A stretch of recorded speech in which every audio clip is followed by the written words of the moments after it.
আজকে আরো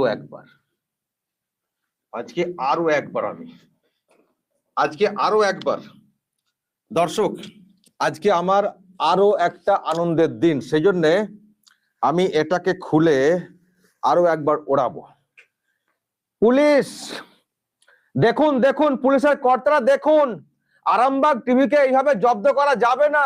আরামবাগ টিভির পেটে লাথি মেরে মুখ বন্ধ করা যাবে না। আজকে এটা দেখুন, আপনাদের জন্য আমার এই আনন্দটা প্রকাশ করছি।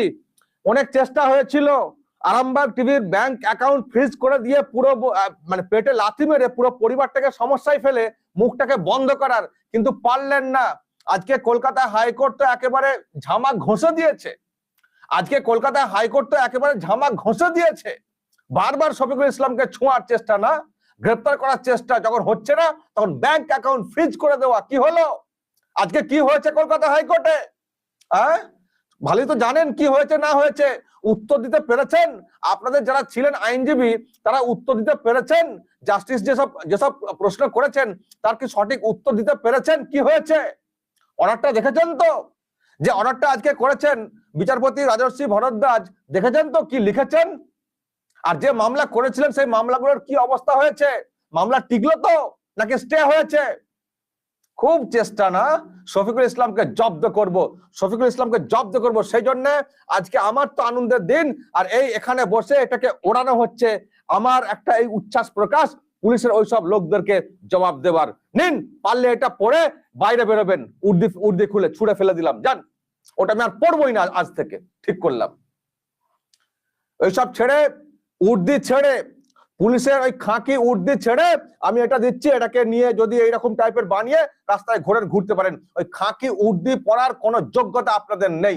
আপনারা পুলিশ না, আপনারা পুলিশ, বেসিক জ্ঞান নেই। কোন কেস দাঁড়াবে কোন কেস দাঁড়াবে না এই সব বিষয়ে আপনাদের বেসিক কোনো জ্ঞানই নেই। নামই হয়েছেন পুলিশ, এক্ষুনি বলবেন উপরের অর্ডার আমরা কি করব। আরে উপরের অর্ডার বললি হয়ে গেল? আপনাদের জ্ঞান নেই? বলবেন না যে এটা টিকতে পারে না, এই মামলা টিকবে না, এইরকম কেস করলে যদি হাইকোর্টে যাই হাইকোর্টে মুখ থুবড়ে পড়বো আমরা? বলতে পারেন না? মুখে আওয়াজ নেই? যত কেস, যত দমন পীড়ন এই আরামবাগ টিভির বিরুদ্ধে, ইউটিউবারদের বিরুদ্ধে, এটুকু নেই? এটুকু ভয়েস নেই যে বলা, পুলিশ মন্ত্রীকে বলা, যারা নির্দেশ দিচ্ছে তাদেরকে বলা যে না, এই কেসে এরকম করা যায় না, এই কেসে ব্যাংক অ্যাকাউন্ট ফ্রিজ করা যায় না? এটুকু বলার ক্ষমতা নেই? নাকি বোঝেন না আইনটা? আমরা ছোট ইউটিউবার, আমরা বলছি যে কোন কেসে কি করা উচিত কি করা উচিত না। সেখানে একটা মামলা হয়েছে, একটা ভিডিওর ভিত্তিতে একটা কেস করা হয়েছে, সেখানে ব্যাংক অ্যাকাউন্ট ফ্রিজ করে দেওয়া। বাপরে বাপ, একেবারে আইটি ইডি এসে গেছে রে, ব্যাংক অ্যাকাউন্ট ফ্রিজ করে দেওয়া।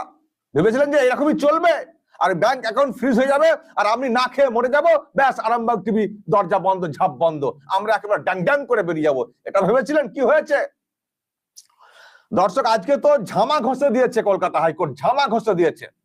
জাস্টিস রাজর্ষি ভরদ্বাজ একেবারে হিয়ারিং এ ঝামা ঘষে দিয়েছেন। এবং সেই সঙ্গে যে অর্ডারটা হয়েছে আমি দর্শক আপনাদেরকে দেখাচ্ছি, বড় করে দেখাবো, যে দেখুন যে অর্ডার কপি, আজকে 11 পৃষ্ঠার একটা অর্ডার কপি এখানে এসছে আমার কাছে। দর্শক দেখুন, আমি সবটা পড়বো না, আমি আস্তে আস্তে স্ক্রল করছি।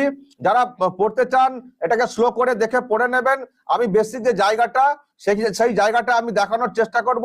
মেন যে জায়গা, আমার বিরুদ্ধে যে দুটো কেস এবং সেই সঙ্গে যে ব্যাংক অ্যাকাউন্ট ফ্রিজ করে দেওয়া, সেই ক্ষেত্রে কলকাতা হাইকোর্ট জাস্টিস রাজর্ষি ভরদ্বাজ কি অর্ডারটা করেছেন, আমি জাস্ট সেই অংশটা দেখাবো। কিন্তু আমি স্ক্রল করছি, যারা পড়তে চাইবেন পুরো অর্ডার তারা কিন্তু পড়তে পারবেন। যে দেখুন কিভাবে কতটা গুরুত্ব দিয়ে অর্ডারটা লেখা হয়েছে। হিয়ারিং তো যা হবার হয়েছে আজকে এজলাসে, মুখ থুবড়ে পড়া, কোনো উত্তর দিতে পারছিলেন না। আইনজীবী যিনি ছিলেন পুলিশের তরফ থেকে, তিনি বলছিলেন যে আমি যাই বলি আমার বিরুদ্ধে অর্ডার চলে আসবে। তখন জাস্টিস বলেন ই আবার কি কথা, এটা তাহলে মেনশন করে দিই, মানে এরকম প্রশ্ন তুলেছিলেন। আপনি বলুন না, অনেক সময় লাগবে বোঝাতে কেন ব্যাংক অ্যাকাউন্ট ফ্রিজ করা হয়েছে। তখন জাস্টিস বলেছিলেন আমারও অনেক সময় আছে, বলুন কি বলতে চান, বলুন ব্যাখ্যা দিন। ব্যাখ্যা দিতে পারেননি পুলিশের আইনজীবী, মুখ থুবড়ে পড়ছিলেন, আমতা আমতা করছিলেন, উল্টো পাল্টা ব্যাখ্যা দেওয়ার চেষ্টা করছিলেন, কিন্তু সেগুলো একটাও কিন্তু টেকেনি।